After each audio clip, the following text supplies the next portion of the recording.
கடல் சார்ந்த இடத்தையும் குறிக்கும். பண்டைய தமிழர்கள் கப்பல் கட்டுவதிலும் கடலில் பயணம் செய்வதிலும் திறமை மிக்கவர்களாக இருந்தார்கள். பகலவன் வரும் முன்னே பாய்மர படகு கட்டி வாழ வழி தேடி வலை வீச புறப்படுவோம். உறவுகள் கரையிருக்க, உணர்வுகள் துணை இருக்க, கண்களில் கனவோடு கட்டுமரம் ஏறிடுவோம். அலைகளோடு போராடும் மீனவர்களின் வாழ்க்கை தினந்தோறும் என்னவோ மனத்தோடு தான் போராடுகிறது. அச்சம் என்பது எங்கள் அகராதிலேயே இல்லை. ஈரம் எங்கள் விழிகளில் இல்லை, இதயத்தில் மட்டும்தான். வீரம்தான் எங்கள் அடையாளம் என்னும் கவிதைகளுக்கேற்ப மீனவ மக்களின் வாழ்க்கை முறை மற்றும் பறையை சுட்டி காட்ட வருகின்றனர் எம் பள்ளி மாணவ மாணவியர். We are excited to invite class 3rd and 8th for neither dance performance. குளத்தின் அருகில் தந்தையும் மகளும் உரையாடும் ஒரு காட்சி. என்ன ஒரு மீன் கூட கிடைக்க மாட்டேங்குது, எவ்வளோ நேரம் தூண்டில் போடுற, ச்சே ஒண்ணுமே கிடைக்கலையே. நானி நானி, ரொம்ப நேரமா குளத்துக்கிட்ட என்ன பண்ணிட்டு இருக்க? அப்பா ஒரு மீனுமே கிடைக்க மாட்டேங்குதுப்பா. தூண்டில் இப்படியா போடுவ? நான் எப்படி மீன் பிடிக்கிறதுன்னு சொல்லி தரட்டுமா? சூப்பர்ப்பா, உங்களுக்கு மீன் பிடிக்க தெரியுமா? சொல்லவே இல்லை. நாங்கள் எல்லாம் அந்த காலத்தில் படகு எடுத்துட்டு கடலுக்குள்ளே போனால் பொழுது சாயறதுக்குள்ளே படகு நிறைய மீனோட தான் வருவோம். படகு நிறைய மீனா? கடலில் போய் மீன் பிடிச்சிங்களா? அப்பா அப்பா, நீங்கள் எப்படியெல்லாம் மீன் பிடிச்சிங்களோ அந்த கதையை கொஞ்சம் சொல்லுங்கப்பா. வா நானி, அந்த கடலோர வாழ்க்கையில் நாங்கள் எவ்வளவு சந்தோஷமாக இருந்தோம்னும் அதோட பெருமையும் சொல்கிறேன், கேளு. நீங்களும் கேளுங்க.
பார்த்து சத்தம் போட்டு கடக்கும் பாட்டு வாட காத்து கரைய தொட்டு கதைய கேட்டு தலையாட்டு.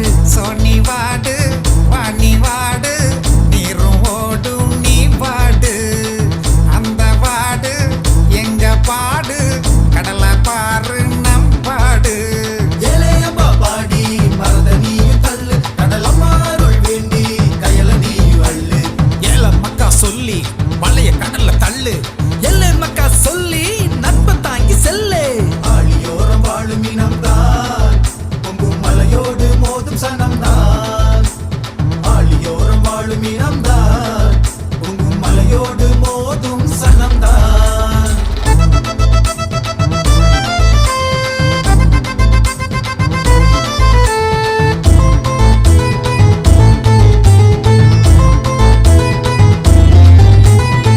கனவா சுக்கா வச்சா வாழ வருவலே, நெத்திலி பொறிச்சி வச்சா சால கட்லெட்டு, காரல் அவியல் வச்சா கூனி சம்பலு, சூற ஊறுகாயோ ரொம்ப தூக்கலு. கடலோர இசைக்கு கருவாடு மணக்கும், திருவிழா சுவைக்கு பந்தோடு இணைக்கும். கடலோர கிராமம் வரலாறு கூறும், மீனவர் பாரம் ஒரு நாள் மாறும். பாரம்பரிய மீனவ யாரு, சங்க தமிழ படிச்சு நீயும் பாரு. பரதவன் பேரு அங்கே இருக்கு, பாண்டியன் பட்டம் எனக்கே எனக்கு, அதுதான் கணக்கு. ஆழியோரம் வாழும் இனம்தான், பொங்கும் மலையோடு மோதும் சனம்தான். ஆழியோரம்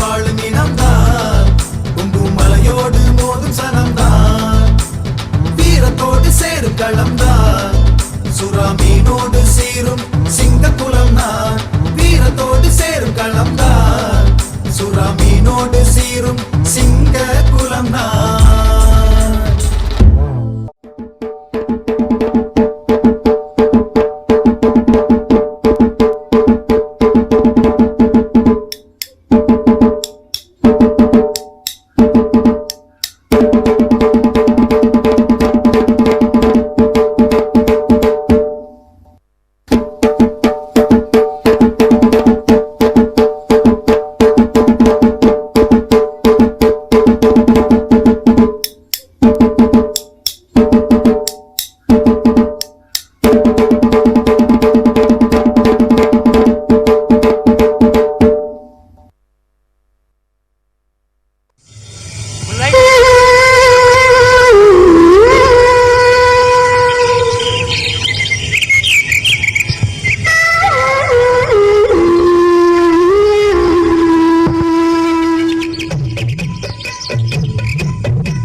இதுவரை நெய்தல் மக்களை பற்றி கண்டோம். அதிலிருந்து நான் கேள்வி கேட்கின்றேன், நீ பதில் சொல்கிறாயா?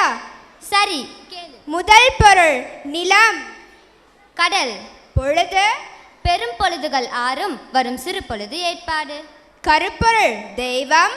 வருணன். மக்கள். சேர்ப்பன் பரதன் பரதியர். உணவு. மீன் உப்புக்கு பெற்ற பொருள். விலங்கு. சுறா முதலை. பூ. தாளை நெய்தல். மரம். புன்னை ஞாழல். பறவை. கடற்காகம். ஊர். பட்டினம்பாக்கம். நீர். மணக்கேணி. பாலி. பறை. மீன்கோட்பறை. யாழ். விலரியால். பண். செவ்விலிப்பன். தொழில். மீன் பிடித்தல் உப்பு விளைத்தல். இறுதியாக உரிபொருள் யாது? இரங்கலும் இரங்கல் நிமித்தமும். நெய்தல் நன்றி. நெய்தல் வணக்கம். அலையலையாய் ஆர்ப்பரிக்கும் அலைக்கடலின் இரைச்சலோடு கடலெண்ணை காத்திடுவாள் நம்பிக்கையோடு. திமிழ் கொண்டு பயணம் வலையோடு கடலுக்குள் சென்றது எதிர்பார்ப்போடு. நம்பிக்கைக்கு கிடைத்த பரிசோடு துள்ளி விளையாடும் வலை நிறைந்த மீனோடு வேண்டியது கிட்டிய பூரிப்போடு திமிழ் திரும்பும் கரையோடு உப்பு உணக்கல் உப்பு விற்றலில் உயிர்ப்போடு ஆழ்கடலில் மூச்செடுக்கி கண்டெடுத்த முத்துக்களோடு ஆனந்தமாய் நிற்கும் நம்மோடு ஆழமான கடலில் துடுப்பு போட்ட படகுல ஐலெசா ஐலெசா. Thank you. You have truly captured the essence of the sea and its rhythms through your graceful movements.